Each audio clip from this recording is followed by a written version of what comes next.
की गुजरात में 7 बार बीजेपी जीत चुकी है, 7 बार। कि अगर आप देखें कि मोदी का जो इंटरनेशनल इमेज है वो बहुत इंपॉर्टेंट है। इधर यहाँ पे पॉलिटिकल इंस्टेबिलिटी की एक बहुत बड़ी मिसाल नजर आ रही है।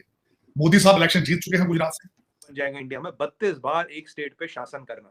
75 साल आजादी को हो गए, लगभग लगा आपने आधे टाइम शासन किया। इमरान खान ने कहा था कि हमने कोई बात नहीं करनी, हमने तब तक कोई बात नहीं करनी जब तक मोदी की हुकूमत है। तो हाँ, अब नया टर्म है प्रो इनकम्बेंसी कि भाई तुमने अच्छा काम किया, तुम्हें फिर चुना जाएगा, अच्छा काम करो फिर चुना जाएगा, फिर अच्छा काम करो फिर चुने जाओगे। कि 2024 का जो इलेक्शन है, वजीर आजम मोदी जो है वो इकोनॉमी के ऊपर और अपनी आवाम को ये बताएंगे कि हमने दुनिया में अब कहाँ खड़े हुए हैं। कौन सा मोदी की हुकूमत गुजरात में जो है वो तो वापस उन्होंने रिटेन पावर की बात की जा रही है, हो गई है। और 2024 में जो है वो लग रहा है कि सर वो तो दोबारा से इन बीजेपी को जो नॉर्मली कहा जाता है वो कहते हैं जी कि ये पुअर और मिडिल क्लास जो है ना वो हम उसको जल्दी देंगे।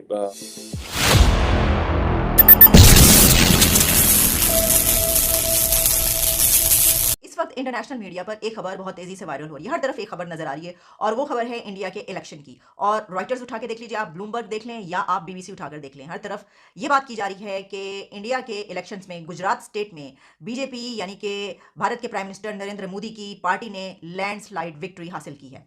मैं आपको के सामने रखे देती हूँ कि इस वक्त क्या पब्लिश हो रहा है दुनिया में। और खबर ये आ रही है कि रॉयटर्स ये कह रहा है कि PM Modi's party set for record win in India's Gujarat state election. अच्छा, इसी के साथ जब आप आगे बढ़ते हैं और आप देखते हैं कि बीबीसी इस बारे में क्या लिख रहा है, तो बीबीसी भी गुजरात रिजल्ट्स के बारे में ये बता रहा है कि BJP election win, Modi's dominance in India. Bloomberg भी ये खबर दे रहा है और कह रहा है कि Modi's BJP retain power in Gujarat in landslide poll victory.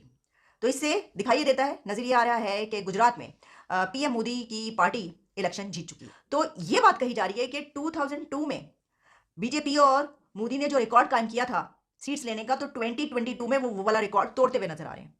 तो लगता है कि ये जो 222 है, 222 ये बड़ा सूट कर रहा है पीएम मोदी के लिए, क्योंकि देखिए ना 2002 में पहले ये कहा गया, उसके बाद अब ये कहा जा रहा है कि 2022 में वो वाला रिकॉर्ड टूट रहा है।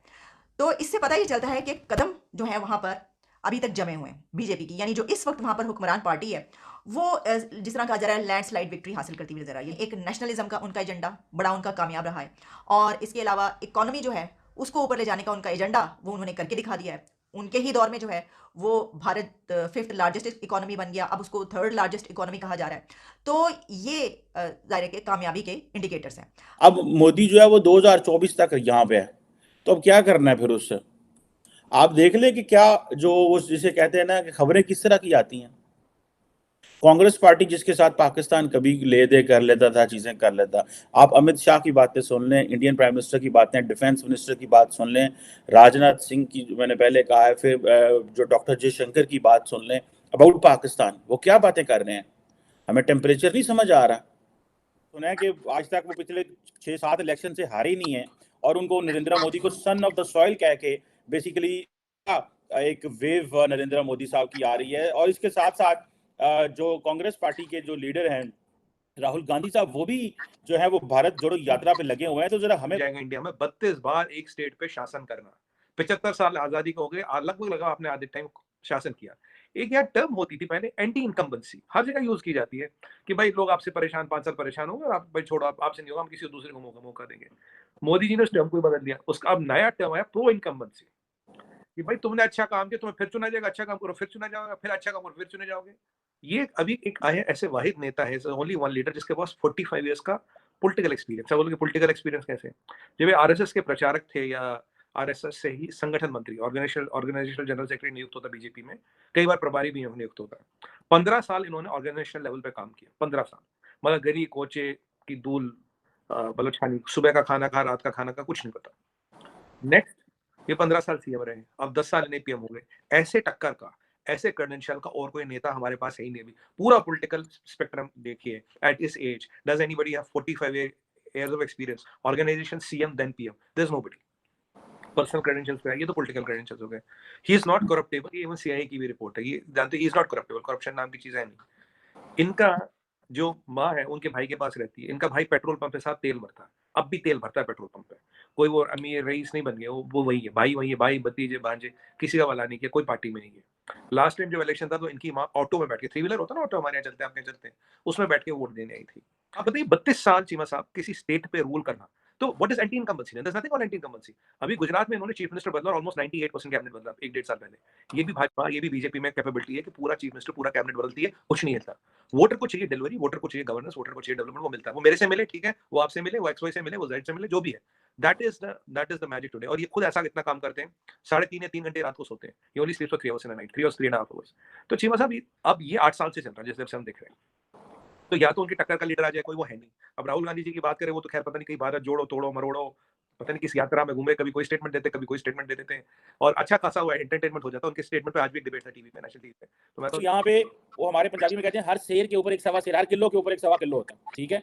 आपके यहाँ वो सारा किलो और सवा किलो सियासतदान है, हमारे पास यहाँ पे किलो सियासतदान है और सवा किलो जो है वो मिलिट्री एस्टैब्लिशमेंट है।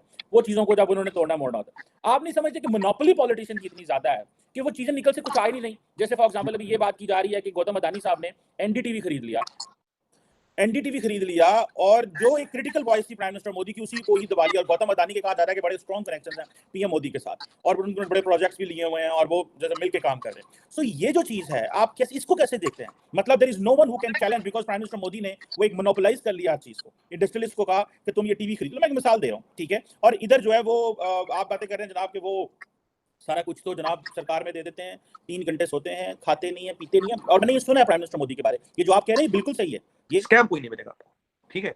ये पिछले 65 साल में इनकी हुकूमत थी, मोदी जी 45 साल से पॉलिटिक्स में, आज तक इन्होंने इनकी फाइलें खानी, छंगाली, कुछ नहीं मिला इनके अगेंस्ट।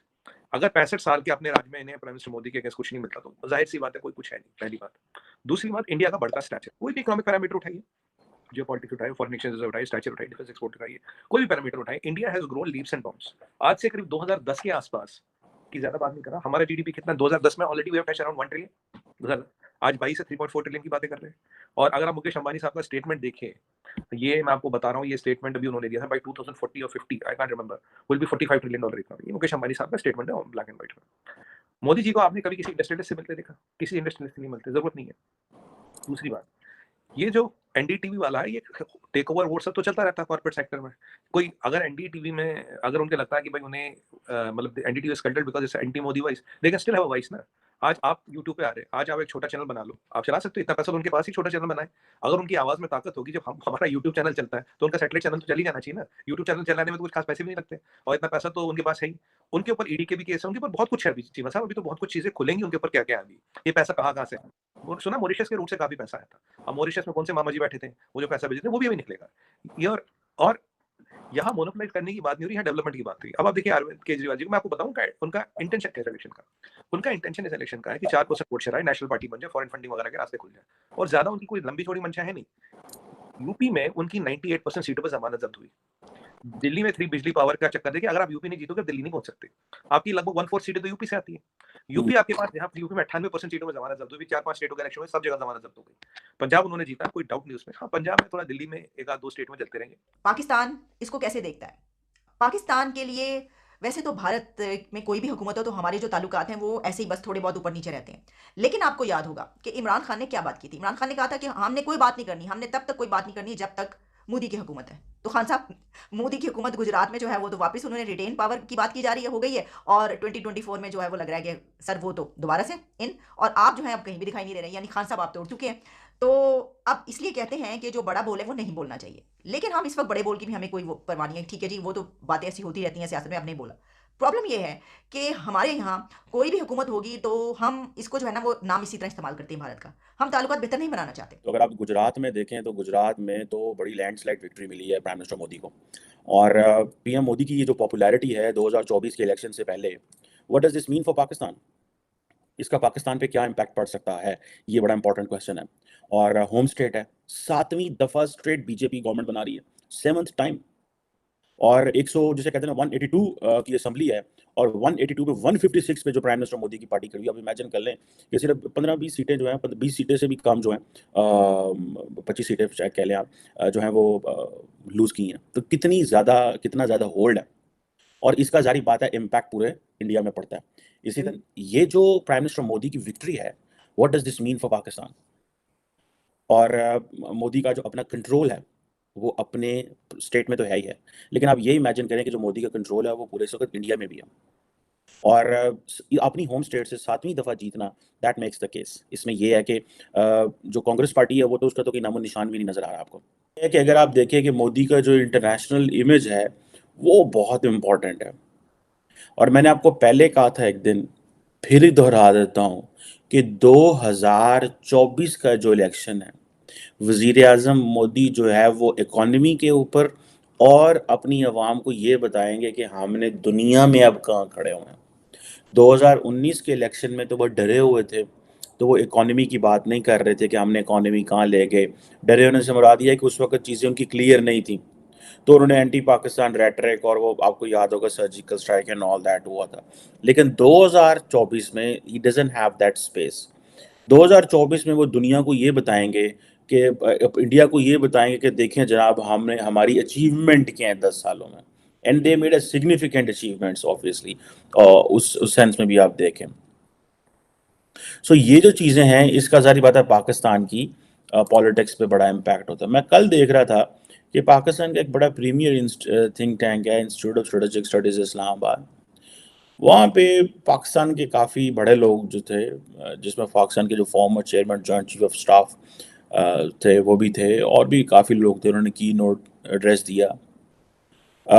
और उन्होंने ये कहा जो जो सेंट्रल पॉइंट थी कि जी इंडिया जो है वो पाकिस्तान को फोर्स करता है to make difficult choices for survival.